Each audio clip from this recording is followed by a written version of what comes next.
Now, these are the talks until number 15, question and answer. I already uploaded it to my Google Drive. But the problem is they prevent me from sharing for a few days. They said that my files may contain some problem, some malicious software or whatever. So they have to go through the files until 31st March. So a few more days before you can able to download. Sometimes it may be a bit, this is the first time I got it. Every time over the years, I never have this problem. So just in case that you cannot download it, then you wait until 31st or better on the 1st of April. Then in the meantime, you can try lah. In the meantime, if it works, it works. Okay. Now, last time I mentioned that I did not finish some of the questions, and later, if you have any verbal question, maybe we can take a few. What time we have until 9:45? Okay. All right. So we continue from last night. Can you explain about Vipassana jhana? When jhana is mentioned in the suttas, are they referring to Vipassana jhanas or Samatha jhana? Is Vipassana jhana required to attain Nibbana? All right. Now, yesterday I mentioned, last night, I said the word jhana can be divided into two types. One is just a very concentrated level, but it's not the absorption. That means, in other words, to meditate. Sometimes Buddha used the word jhana to connect to the person, to meditate, to meditate. Not just light meditation, but actually it's a very clear state of mind, type of meditation. Now, the second type of jhana is the jhana that is connected to the absorption. To the jhana, the first level jhana, second level, third, fourth, fifth, sixth, seventh, eighth jhana.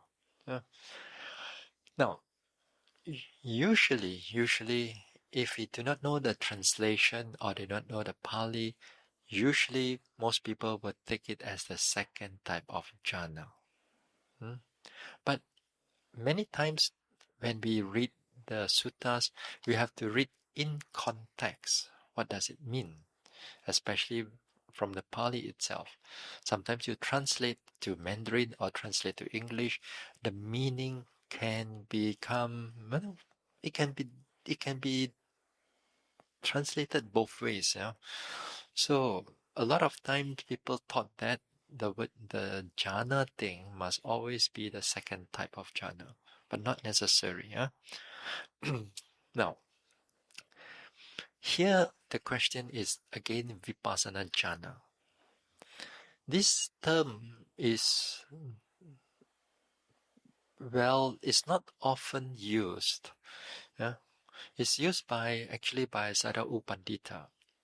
Again here, when you use the Vipassana jhana here, it's not the second type of absorption, not the Samatha type of absorption, but Vipassana jhana belongs to the first type. But Vipassana jhana has got its own power, has got its own development. Because when it comes to Vipassana jhana, what it means that this time the mind is totally free from all forms of hindrances and defilements. The mind is totally pure, noting what is really going on. Okay? Totally pure, totally alert at this moment of time.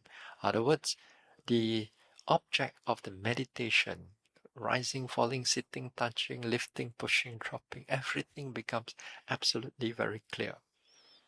It's so we define that also is kind of like a vipassana jhana.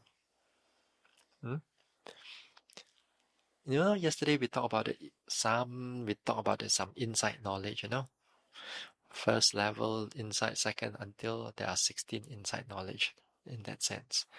I did not go through all of them. As I said, I go through the nature of anicca, dukkha, anatta, how it's all being related to all these things.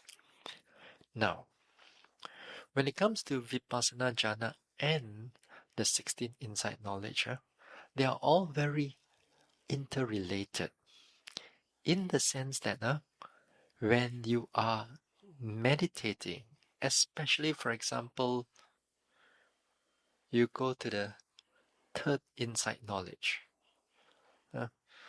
When it comes to third insight knowledge, over there, we call it like the first vipassana jhana. One of the things, why is it at the first vipassana jhana? Because that moment of time, that level, around that level, the mind is really know what is going on. The mind still noting, you still make the effort to note what is going on. Yes, truly. Then there are also between that also the first level and second level of, oh, no, sorry, the first level of jhana, and perhaps somewhere there also the second level of jhana. Even like you go to the fourth insight knowledge, which is the knowledge of uh, arising and passing away. That part also again, it can be somewhere between third and second and third level of jhana. For one thing, why we call it first level, second level of vipassana jhana? Because of when we go to one level of jhana, second level of jhana, in terms of samatha level, we talk about the 5 qualities of the jhana. What are the 5 qualities of the jhana? Then you have this vitakka, initial application. Then you have vichara, sustained application. Then you have the joy, piti, P-I-T-I, and then you have the sukha. Sukha is the happiness or the bliss, pleasant feeling. And the 5th one is the concentration here. Yeah? Now, these 5 things, when we talk about samatha jhana, as we one level to another level, we say that this one of the qualities begin to reduce. For example, first jhana, you have all the 5. Second jhana, you reduce the vichara and vitakka. So you have only piti, sukha, and ekagata, concentration, one-pointedness. Yeah, these 2. Then when you go into the third jhana, you remove the piti is being removed. So you have only pleasant and concentration. Then again, when you go deeper, higher, then you remove the sukha, only equanimity and concentration there. The mind is totally stable. That is connected to samatha jhana. Whereas when you go into vipassana jhana also, it looks the same. It really looks the same because there are levels when you go into meditation, as if that time you don't have to exert your effort already. You sit down, the mind is already there. You don't have to, where's the object? Where's the object? No, you sit down, the mind is ready and it's already changing and so on already. That means the vitakka vichara is all there.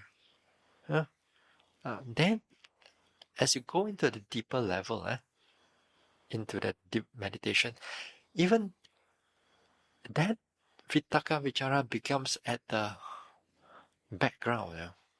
Whereas this time, the pleasantness, the pleasant feelings that arises quite strong. And that pleasant feelings, it comes together with a noting mind. As long as you don't attach to those things, that many times I say, as long as you keep noting, as long as you are keeping noting, then it comes with that pleasant feelings also. That is also, we consider that as third vipassana jhana. Then when you go up and you meditate, you pass through all the anicca, dukkha, all the difficulty I mentioned for past few days until you reach equanimity. The knowledge of equanimity, just before you go into the realization of Nibbana. There, we look at that as like a fourth vipassana jhana. Because that time, joy also not there, pleasant feelings also not there, it's only full concentration and full equanimity. Yeah. So, I do not want to confuse you all, since you all bring it up, I make your things a bit confused, Usually I try to don't go into this area too much because it can be confusing for a lot of people. I mean, the word jhana already is already like, you already do not know what you're doing already. Yeah? And then you got samatha jhana, and you got some of vipassana jhana, and you can blend everything. Yeah. So here, as I said, vipassana jhana got its own. I mean, it got its own benefit for it, because here the word jhana here, that means it truly remove all the hindrances far, far away, as if like you are in the absorption like that, but you are still not, as if like you are in absorption. So this is called a vipassana jhana. The only type of when you comes into, like as I said, absorption level of jhana, the second level of jhana, that one only when you are realization of nibbana, the actual realization of nibbana, then is the second level of jhana. It's the second level of absorption. But we don't call that jhana in that sense, because it's going to be confusing, But it's an absorption. It's an absorption level. If you learn about the Abhidhamma, how the consciousness function and all that, perhaps you can able to understand these things. If this were to be like a Abhidharma class, let's say, then we're going to talk about that day. We talk about path and friction, right? We talk about path and friction. The path and friction takes nibbana as an object. But in Abhidharma level, they're going to split the marga into whether this is a first jhana marga, second jhana marga, third jhana marga, fourth jhana marga, just for one level of sotapanna will do. And then it again is split into four. Then whether that friction again going to split into four, whether it's a first jhana, a second jhana, a third jhana, a fourth jhana. It go even more complicated, I tell you, because our mind is all complicated after all, So that's why I put them all aside now. This is not important. After all, what is important is not all the understanding for now, is how you practice. Yeah, how you practice is more important. So the word here, when you look at suttas and so on, all this jhana, you have to look in the context. You have to look in context, whether it's considered absorption or whether it's truly just deep meditation. So the next question is vipassana jhana required to attain nibbana? So vipassana jhana equivalent to all this knowledge of anicca, dukkha, anatta. So in order for us to realize nibbana, anicca, dukkha, anatta has to be truly noticed. Then only we prepare ourselves for the realization of nibbana. Okay? Whether you understand or not doesn't matter. Well, at least I'll give you an understanding. Next time, hopefully, if you happen to read about it, you happen to read about it, let's talk about Vipassana jhana. This is very equivalent to the mental development. So, okay. Okay, next one. Now, in Mahayana Buddhism, we often talk about phenomenal, xiang, and nature, xing, I think, kong xing or xing. The three types, the three characteristics you mentioned, are they phenomenal? Uh, or or the last one is universal characteristic of anicca, dukkha, anatta, seems to be more like true nature. Currently, we can only work on individual characteristics by noticing different qualities of the object thoroughly. Increasing mindfulness and noticing continuously is the main way or the only way. Anything else can help or can hurt. Okay. Now, as I said, right in the beginning of the practice, a lot of times in coming to Vipassana, we need to put every of your knowledge, even your suttas, if I'm Maya Mahayana, Vajrayana, Theravada, or whatever it is, you got to put aside. It's only we bring the mind into here to really practice. Yeah? Now, while we are here noticing all these objects, if you were to try to relate to what you understand theoretically, sometimes that understanding can be all corrupted or mixed until you get very um, mixed up in that sense. Now, here the question is that are these phenomena on true nature? Now, when we say that anicca, dukkha, anatta, we talk about, now you look at your paper, you see, we talk about individual characteristic, we talk about triple characteristic, we talk about the universal characteristics. Yeah. All these things, when we look into Vipassana, all this Vipassana thing is always internal. We look at it as internal as much as possible. And it's easier for us to develop the practice. Yeah. Now even you take like a hardness. Say just say maybe you're just rising and falling. Different yogis sees the rising and falling differently completely. Depending of your development. If you're a beginner, you just see the individual characteristic. This is movement. This is moving long, short. It goes long, it goes short, it goes hard, it goes soft a bit. This is all you can note, or more or less that you can note, or most of the time you can note these things. That means the individual characteristics is clearer to you. But if you were to go deeper into the practice, or another yogi has done some practice longer period of time, then he noticed the rising and falling. He doesn't notice the rising and falling as just up and down. He noticed the rising and falling changing here and there. Like there's a lot of changes that's going on. Like this rising after it becomes short, it become long again, it become change in quite fast manner.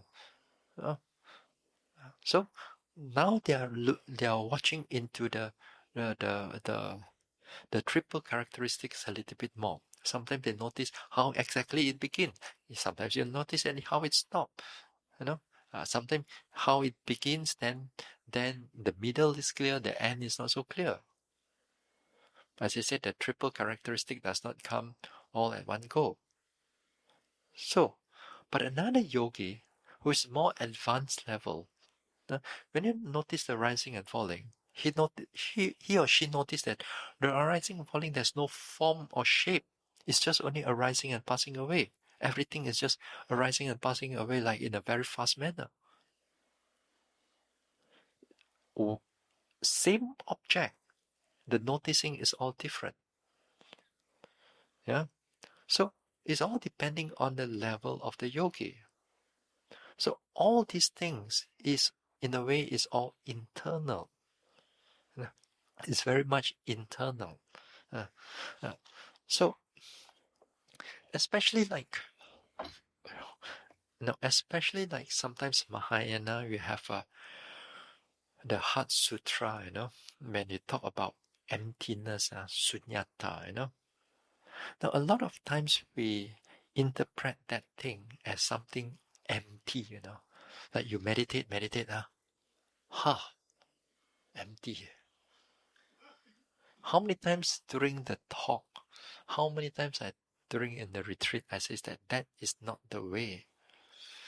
But you interpret it as to be empty in that sense. Empty your mind from all the thoughts, empty everything, empty. So you get all the emptiness, you get satori. You get all the this one. But that is not, because as I said, many times behind it is craving for that emptiness. That is not what is meant by that emptiness. Here, what is meant by emptiness? The Buddha used the word in emptiness even in Theravada context also.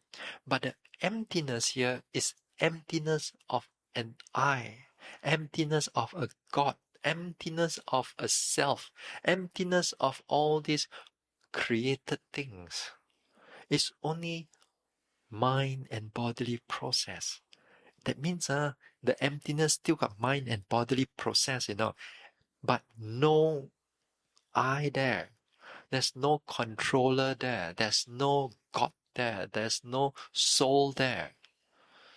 Empty of the soul, empty of an I, empty of it. But the process is still there. That is what is meant by the emptiness, sunyata. Yeah, sunyata in the sense that the moment that you practice, is your mindfulness is clear, is your mindfulness is alert, and you're not thinking, you're not biased, and you truly pay attention, all the way that you go up, everything is changing. Everything is changing. Now, then only the yogi, the meditator will realize that when it comes to that emptiness, in a sense that it's empty of all the I, the conditioning, and so on, then all the interaction of this mind and bodily process, this time they see it as empty, although the process are still there. Uh, uh, Even when you goes into the deeper level of, for example, when you realize Nibbana also. And I said that some of the words that I use, or even the Buddha use, is called cessation. That means everything's, all this arising and passing, all this process stop. It truly stop. But this time, even it stop also. You know that stop is without I. The cessation is still without I. The cessation is not somebody created the Nibbana. It's that you realize the Nibbana is already there. You realize it. Yeah? It's not like created by something or someone. Yeah. So it's empty, but not in the sense of, it's empty in the sense that, but this one we have to look at it as, again, there's no controller that is creating Nibbana. Whereas if you're not ready for it, let's say you meditate, and then everything becomes empty. But the thing is at that time, the latent defilements, or the I, the idea of I is still there. Who is looking at it? Who is looking at the empty? I am looking at the empty. The I is still there, although the object is empty, but the I is still there. Whereas when it comes in a deeper vipassana, you see process, but there's no I that's involved. You see the nibbana, although it's empty, but there's no I that is involved. You see, the defilements are difficult to see, especially this one. Yeah. So everything finally everything is all deep inside. Yeah. Now, you say that how are we going to able to improve? Yeah. This meditation. Well, we're going to talk about it. I mean, in a short while, but I skipped this thing yet because one of the last question also they asked about this. I go to the next question. Okay. The true intention of our action is sometimes hard to see and sometimes masked with something else. For example, dislike, aversion is behind avoidance to mask pain masked with compassion. How to get better at identifying the underlying intention? Uh, I'll give you another example, perhaps. Sometimes you speak one thing, or heart think another thing, right? Uh, that's the same thing, You're trying to cover up something at the front, but internally you have the intention is different. Some here is that you try to cover your pain with compassion. There are people do that, For example, they note pain, pain, pain, pain. May you be free from suffering. May you be happy. There are people like that, They use their metta or they use their compassion just because they learn something there, and because it's so painful, they try to bend it in, May you be well and happy. May you be free from suffering. But behind it, I don't want the pain, You just don't want the pain, but you do not know what you're going through. You just cover it in front. Yeah. There are yogis like that. They come in once in a while. It's not that I never heard before, but once in a while, I heard all these type of things. So they're covering all the true nature, and that they do not know because they thought that it's all okay. After all, it's wholesome anyway. But they don't realize it that the mind behind it, they don't want the pain. No? Now, many things in our life also, we act, we speak, or we think that we do one thing. Behind our mind, we have something else. Sometimes we have, especially like in the business and all that thing, you do something, but you really want the business, I mean, that is also be understandable, but behind it, there's a lot of craving. But a lot of times people do a lot of unwholesome things, In front is something wholesome, but behind that they will try to get you down. They try to stab you from behind and things like that, especially when you are in the corporate world. So it's good that we avoid all that thing as much as possible. While some of you are still inside there, you got to be careful of others' intention and you be careful of your intention. But all these things, we can learn it while we are in a meditation. And during the first few talks, I've been talking about it for some time. I mentioned about the clear comprehension. Within the clear comprehension, one of the things is that we talk about the suitability of actions, right? Now, say for example, some of you are doing walking meditation here. Walk, walk, walk, walk, walk, walk, and then you feel like tired. You feel tired. What you want to do? You would think of going back to your dorm to sleep, Then here, as I said, for you, you all need to check your intention. Why is it suitable for me to go back there? Then it's not suitable. Then if it's not suitable, then we override that intention. When we override the intention, so we stay with the walking, maybe walk a little bit faster, maybe walk a little bit slower, maybe notice the sleepiness, the drowsiness in that sense. Yeah? Do something except going back even into the meditation. Yeah? So if you check this way long enough, you notice that little intention of ours, we begin to notice the intention there. So we stop the action because of that. We're able to notice that internal intention. Now even sometimes, for example, you are walking. Yeah. Even you want to go to the toilet. Then that time, is it necessary or not? You have to check yourself. Some people just go there because they don't want to meditate anymore. They just want to go inside there. They sit down there because nobody sees you. Sit for a longer period of time. Whether anything come out, doesn't come out, just sit there. I mean, there are people like that. I've known because they just want to avoid the meditation. Mentally lazy. So if there's an intention to do like that, then we override that, not to go, not to do that.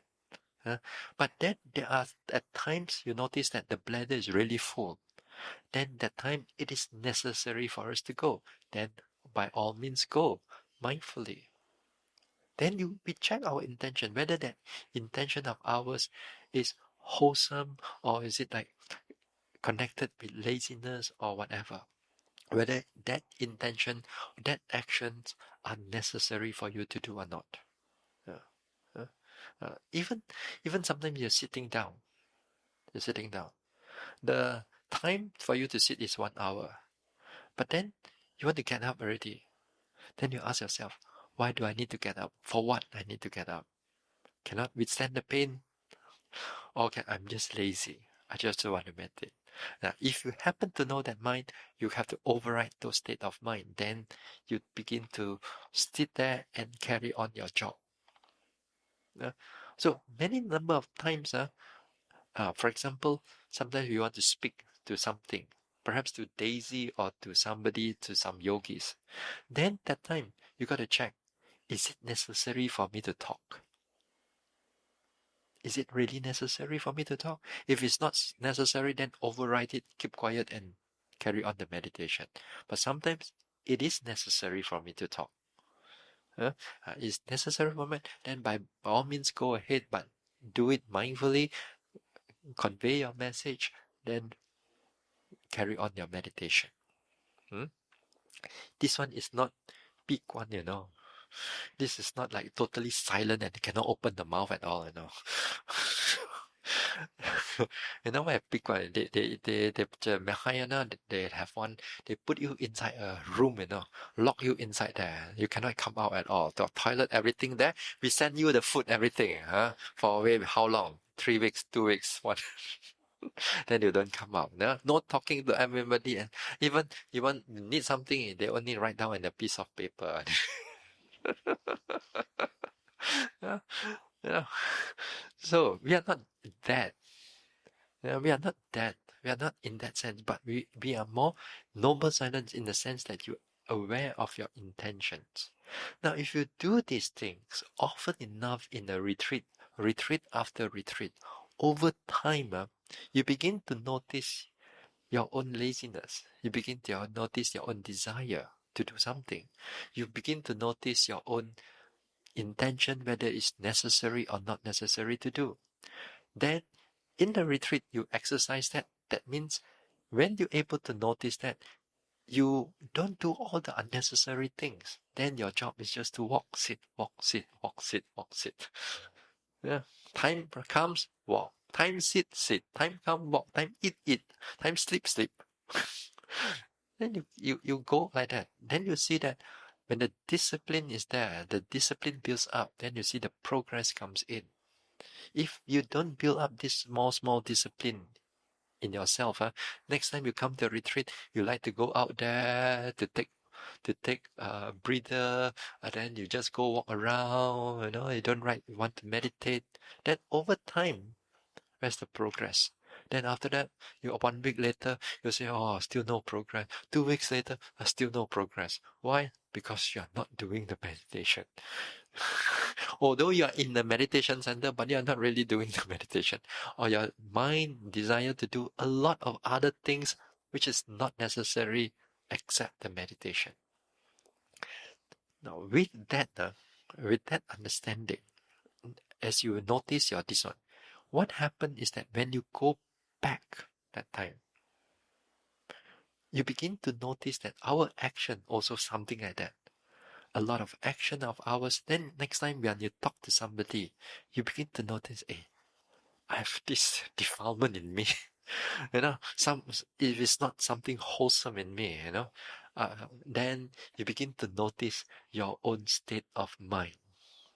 Yeah? Because you train it in the retreat. You train it in the retreat. You begin to know the more the deeper aspect of your own intention. Sometimes we want to open our mouth. Is it wholesome or unwholesome? We have to take notice of it. So it's good. Next time you are much more happier. Because of your own defilements are less. You can able to notice your own speech, your own action, or even your own thoughts in so many ways. Yeah. So it does help. This vipassana, it does help if we are mindful to do whatever that we are doing, it does help in our everyday life. We have become more happier. In overall, because the mind is not filled up with that craving, with that wanting, with that jealousy, with that we try to have irritation, anger, and all that thing. Then we take note of our own actions. A lot of times, in life, we open up our mouth, or our actions are very connected with our anger. Angry and everything come out. So next time, if we are more aware of our own anger, then we know how to hold it back. So in the retreat, this is where we begin to notice these things, and it's very helpful. Okay. So how does mindfulness practice that we do relate to samadhi mentioned in Sila Samadhi Panya?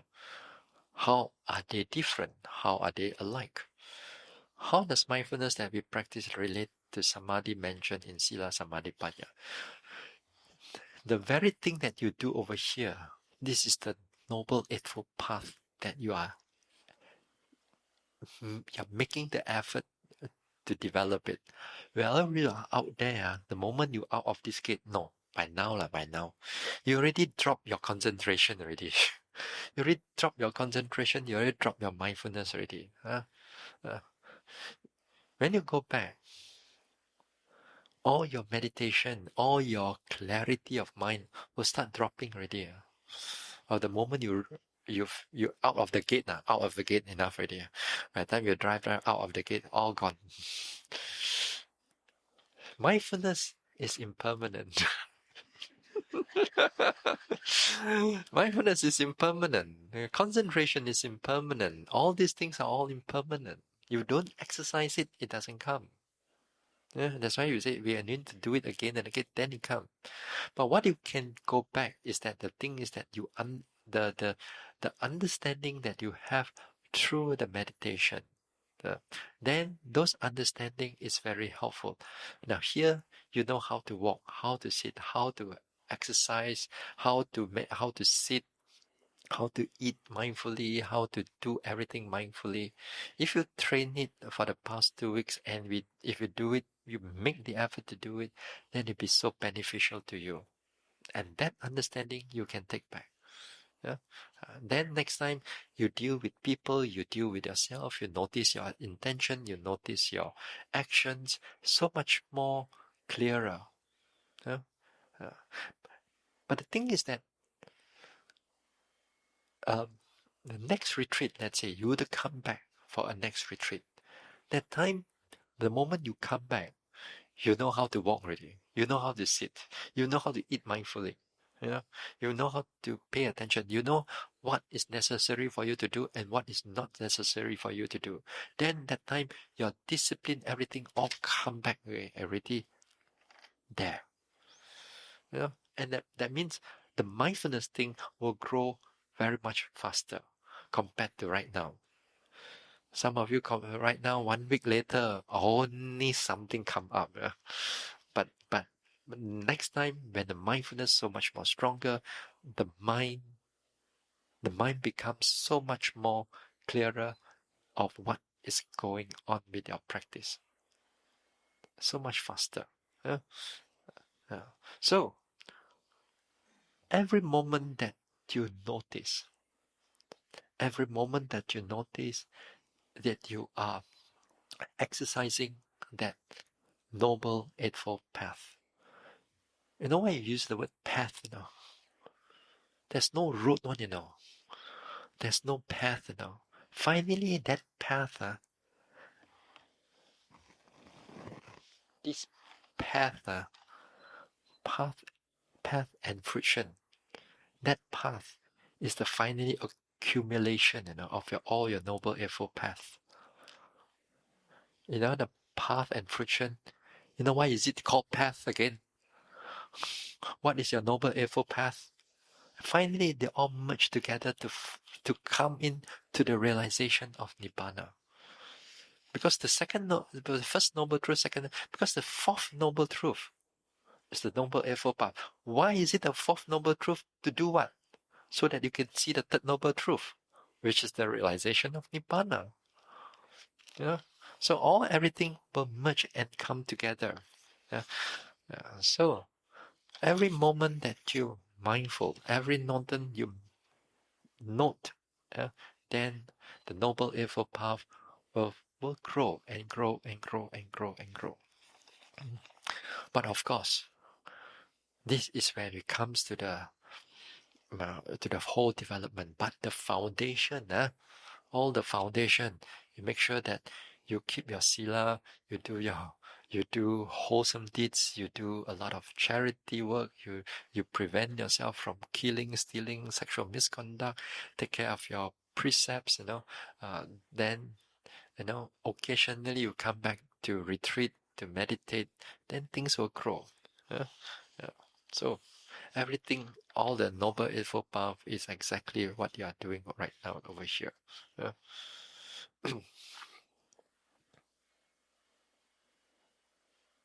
Again, this one is also on jhana thing. The text mentions jhana levels and arahantship. Are they mapping parallels or equivalents of jhana arahantship to our current practice? Then again, jhana again, yeah? I know. Now, let us put this another way. Sometimes some teachers mention that you must have all this samatha jhana first before you can do vipassana meditation. Alright? Now, some teachers says that you don't need to have that vipassana meditation. You can able to develop the mind too. Some teachers mention that yes, you can do both if you want to do both, but finally, the vipassana is the most important for the realization of nibbana. Okay, but there are also nowadays, there are also a few teachers here and there. You don't need vipassana, samatha also can. That one, I don't follow, please. Don't. For this one, when it comes to meditation, that one is not the way. Even in the samatha and all that thing, I mean, even in the text, it's not mentioned in this way before, But nowadays, there are even monks who just keep on, or nuns or teachers who just says that it's where jhana or samatha jhana is the only one needed. No need vipassana, no anicca dukkha anatta, nothing. So that one you all got to be careful. Don't. 求你们啊，不 don't go. If you go, I tell you, you completely lost your way. Yeah, because it's very nice, it's very pleasant. Now, some teachers insist that you must jhana. Yeah, if you don't have jhana, you cannot do vipassana. That one for me, it's also not really right. Yeah, not necessary is right, because even in the suttas also there are monks. The Buddha give them a few words only, and they can know how to meditate already. But they're not necessary to go through all the jhana thing. Yeah. Um, if you want to do vipassana only, it is also possible for the realization. It is possible. Yeah. If you want to do some samatha and vipassana, also possible if you have the time. Yeah.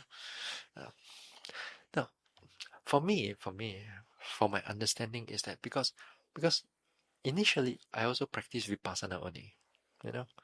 That then later part of the time because I'm a monk, I got more time. When I got a lot of time, also practice samatha.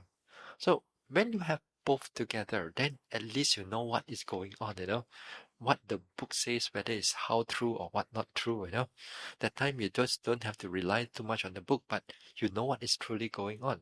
But the only thing, make sure that behind that is always the mindfulness is the one that is necessary, not the concentration yet. It's the mindfulness first. So mindfulness needed for the both samatha and vipassana. Even if I were to teach samatha, I start off with mindfulness first. If the mindfulness is the one is the linchpin for development, without the mindfulness, people straight away go into concentration, then problematic. Yeah. Now the thing is that here, when it comes to samatha and vipassana,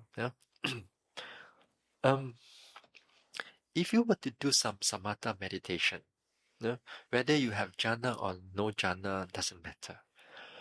But one is good is that when you do samatha meditation and you say you can able to develop the samatha meditation to a certain level, to a certain development, not necessarily the absorption, but at least it's good. That time also it helps to clear a lot of your hindrances away, like sleepiness, thinking mind. It also clear away. And when it clears away, what you can do is that you bring the concentration, mindfulness into a vipassana objects. You already developed the mind, but now it's just changing of object only. Changing the object to the vipassana, then the vipassana object also become very clear, because this time the hindrances you have don't have to deal with it so much. Yeah? Theoretically lah. Practically, it's not that easy. Practically, because of our mental habit, that you want to change from one object to another object, it's quite difficult. Say, for example, some of you come in, I say, note your rising falling, but then you go back to your in breath, out breath again. Because you're so used to in breath, out breath, right? You're so used to in breath, out breath. So, so again here, changing of object is not as simple as that you're changing your shirt.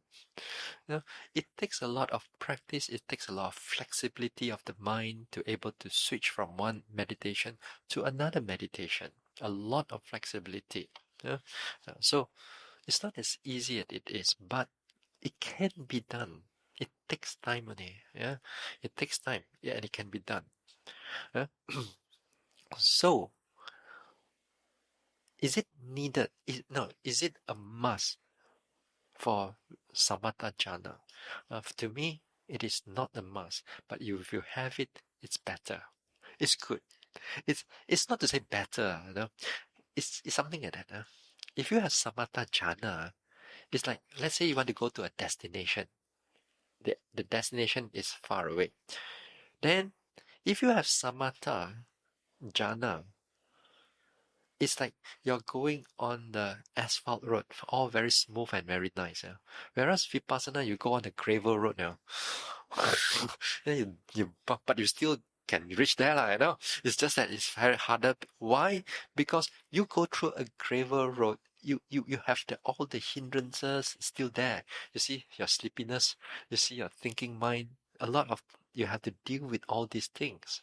Whereas when you have samatha and the jhana there, it is smoother. Okay? But doesn't mean it's faster, you know.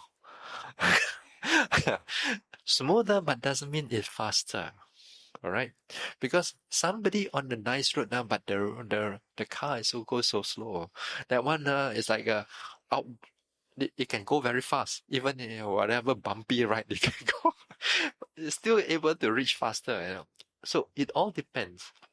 So now, what it depends on, it depends on how much effort you put into it, and especially how observant your mindfulness or how thorough your mindfulness is. The thorough your mindfulness is, the faster your vehicle will go. If your mindfulness is not thorough, you're not noticing the characteristics properly, then it goes very slow. Although you have a very smooth road. So there are people, samatha, they develop well, but when come to vipassana, kind of like so slow because they're not exerting the noting, the sharpness or the penetration of noting what is going on. It's not there. So it doesn't mean that, as I said, doesn't mean that it's faster. It's nicer road. Yes. It's smoother. Yes. Yeah. So now, practically, if you have the time, in fact, if you still have the time, then we can develop some degree of samatha meditation, like metta meditation, for example, like in breath, out breath, anapanasati. It's fine. It's not a problem. But when it comes to vipassana, finally, you have to bring it back again to noting pain and so on. Even those people with samatha meditation with jhana come back, they have to notice the pain also. Doesn't mean there's no pain now. Some people thinking, oh, samatha come back already, wow, so nice. Vipassana must be very nice. No, Vipassana is to see things as they really are. And really are means also unpleasant feelings. So it doesn't mean that it's always pleasant. So make sure that when we do this vipassana meditation, we understand that what is its goal. Finally, this vipassana meditation is to directly realize nibbana.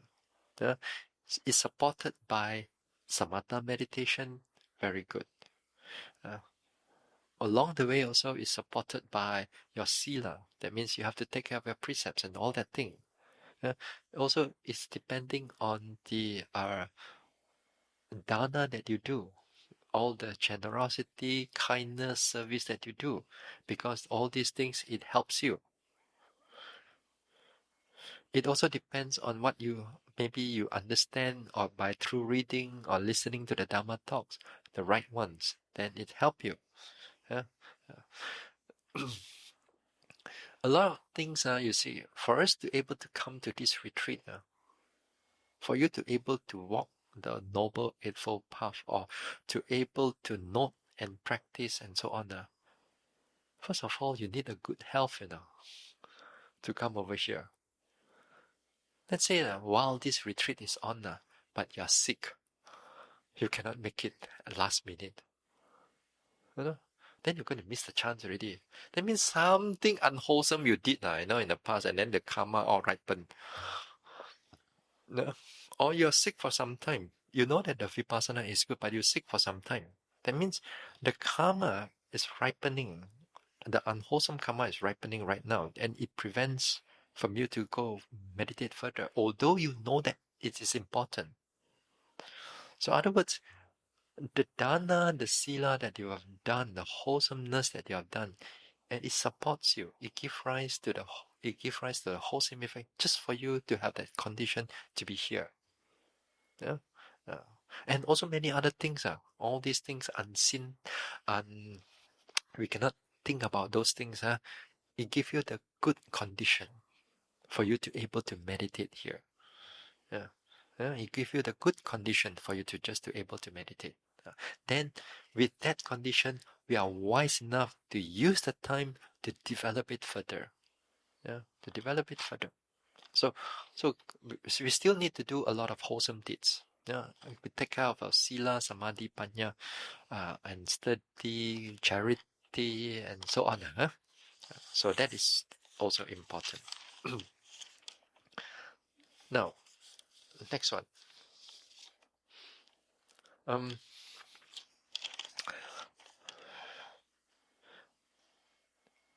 After retreat, there could be questions from others about our meditation experience.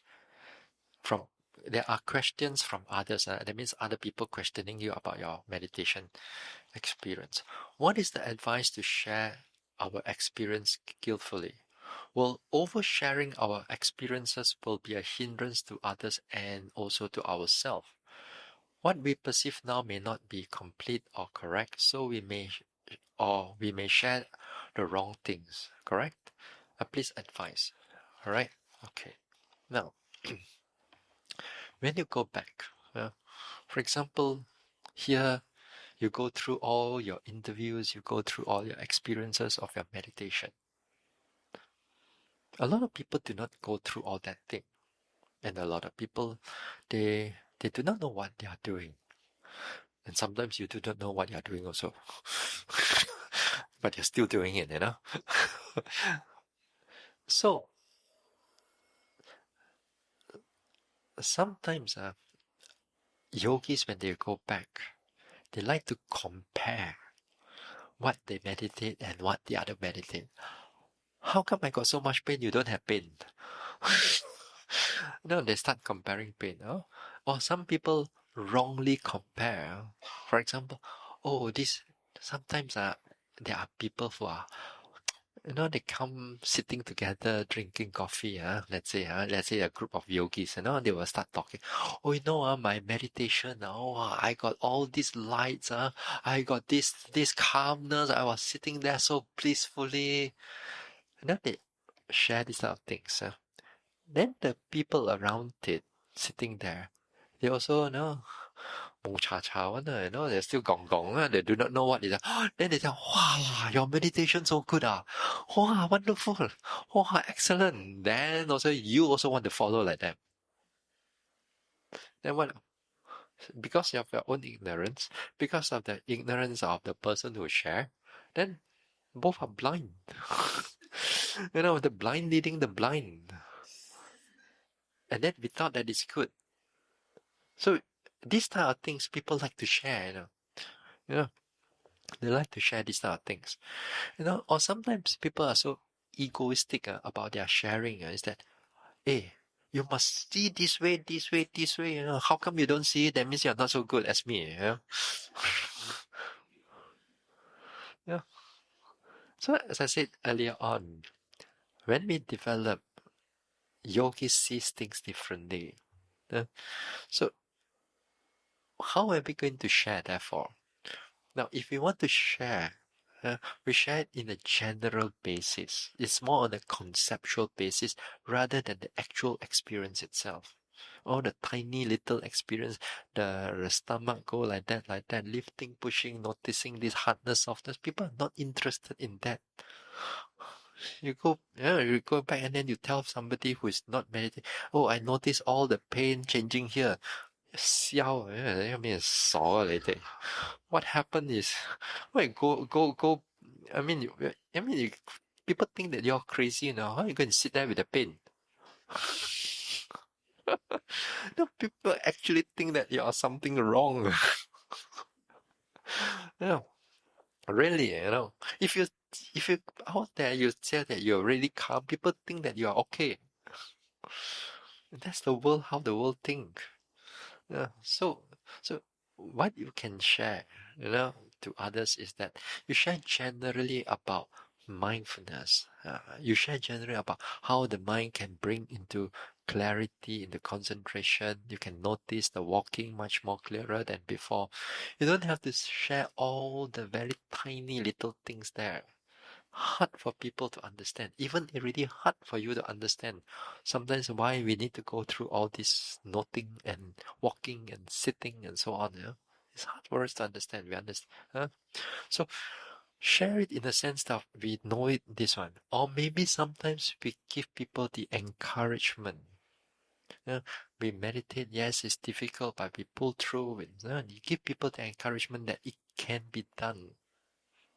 Let them go and experience them themselves. The hard, the easy, the good, the bad, or whatever. Let them experience it themselves. So when we want to share, we share with the general idea, not into your specific, very tiny type of your experiences, because a lot of people don't really understand. So now,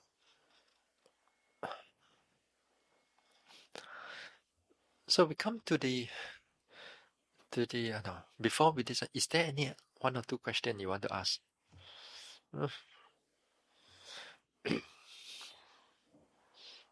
No question is good.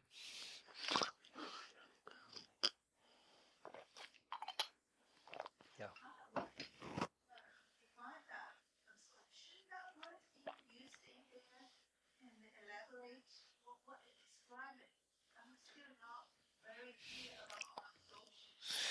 All of us also not very clear about absorption. You see, some of the things we can explain a few words here and there, a few sentences here and there. But there are few things the Buddha says, you don't overthink about it. One is the jhana, the absorption. Secondly is I think it's the nibbana also. There are 5 things I can't remember. Another one is how karma and its effect take place. Because really we truly do not know the full scale of it. We know the principle of it. You do wholesome thing and then you produce this one. You do unwholesome, you produce that. And the Buddha gave us some of this.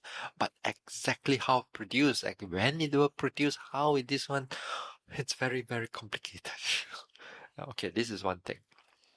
No, the experience of jhana and also the experience of nibbana thing, that also is a very difficult thing for us to able to explain it unless a person able to go through it. Yeah? Now here, when it comes to the absorption level, they use the word jhana. Jhana here in the Pali word, it starts with J-H-A, and J-H-A means to burn, to burn the defilements. Right? Okay. So in the Pali, there's a root word called ja. Ja means to burn. So it burns defilements. So that time, your mind is completely free from defilements, and the mind is totally absorbed into that state during that time. Yeah. But it has to go through a development as your mind become clearer and clearer.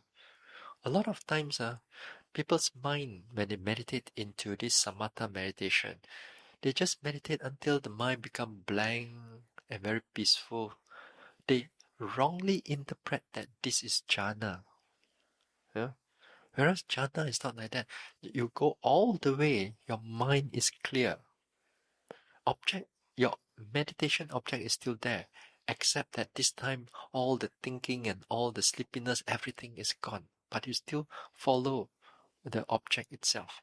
And you notice the object until finally you develop it long enough, then only the experience of jhana will be there. That means you're totally absorbed into it. The whole mind is absorbed into it. How to explain more? There's no like something special, There's no something like you have a light inside there. You don't have like a house inside there. You don't have like you're flying in the sky like that. There's no such thing like that. If you experience something like that, that means not jhana yet, Oh, that there is. I mean, long enough you will understand. You will understand it, But it's difficult for us to go through it, to really describe the whole thing. We can tell you the process how you should go through it, but the experience itself is just like empty like that. There's nothing there, but your mind is alert and your mind knows, and your mind is not affected by all forms of defilements at that time. Huh? And then when you come out of it, let's say after a while, then sometimes the yogis can feel, sometimes some yogis can feel the different qualities of the jhana that they just came out. Sometimes the vitaka, vichara, piti, sukha, ekagata, all the qualities of the jhana thing. Yeah. So it's a bit difficult to understand. If we want to talk about this jhana thing, then you got to stay for another 2 weeks. Then we turn this meditation into a samatha meditation. Then we're going to talk long and this one. You got the time, you don't have the time.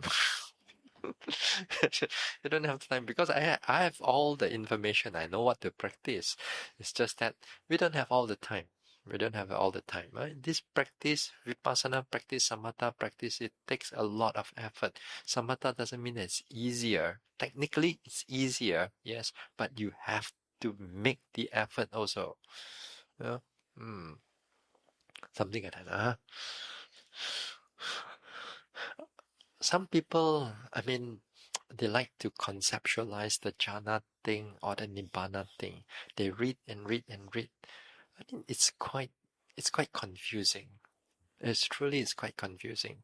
But as much as you know what is jhana, you also need to know what is not jhana. Yeah, as much you want to know what is nibbana, you must know what is not nibbana, because what is not is more than what it is, Sometimes a little bit of light jhana, a little bit of calmness jhana, a little bit of practice jhana, a little bit of this jhana, It's very difficult to tell people it is not. Yeah. Yeah. It's good to know what is not, actually. Can I don't think I can able to answer you everything. You want to go through all those things, we have to go through samatha meditation, like anapana, one thing, or like metta meditation, or like compassion meditation, karuna meditation. Then it takes time for the mind to develop also. This even in samatha meditation, the way I do it involves walking meditation also. Not not in the sense, but the walking helps to strengthen the mindfulness, really strengthen the mindfulness. Then when you go sitting, then you find that the metta or the anapana or the practice that you are doing so much more clearer than before. Hmm? Anything else?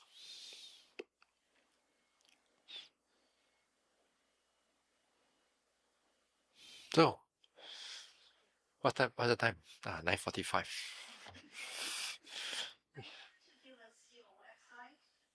Yeah, the website is there. Oh, yes. My website is not here. Sorry.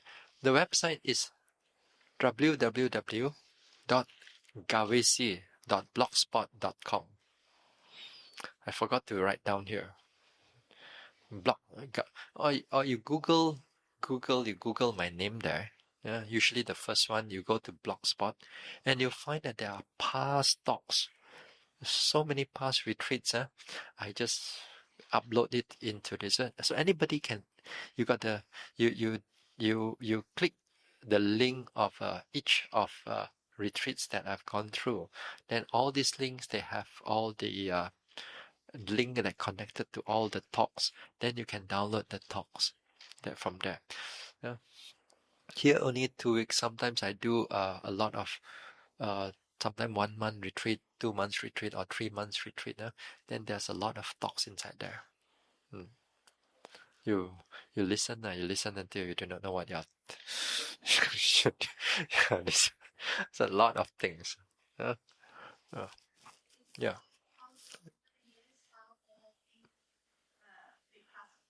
Yes. Yes. Mostly in vipassana. Yes. Mm. Mm.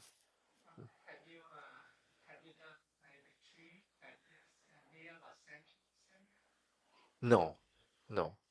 That part I know, but I know that there's another meditation center there in San Jose, which is practicing the same design and also the same teachers that we go through.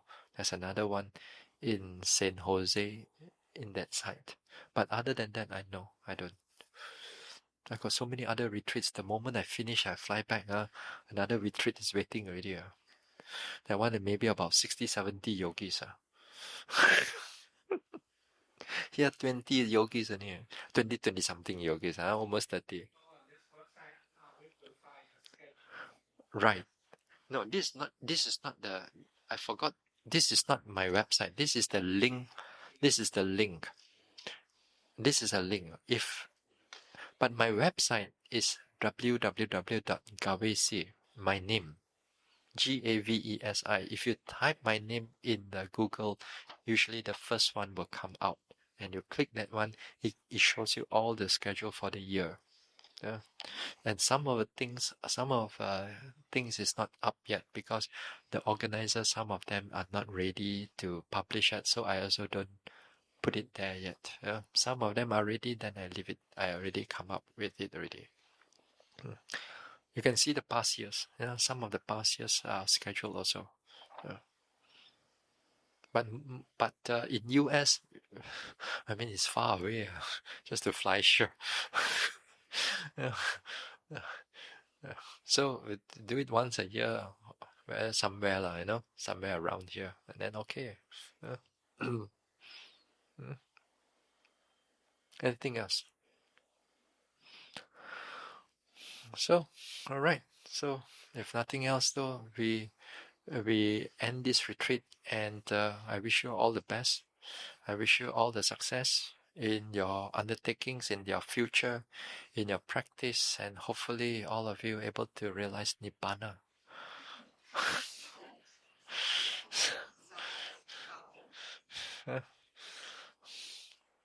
What else, Daisy?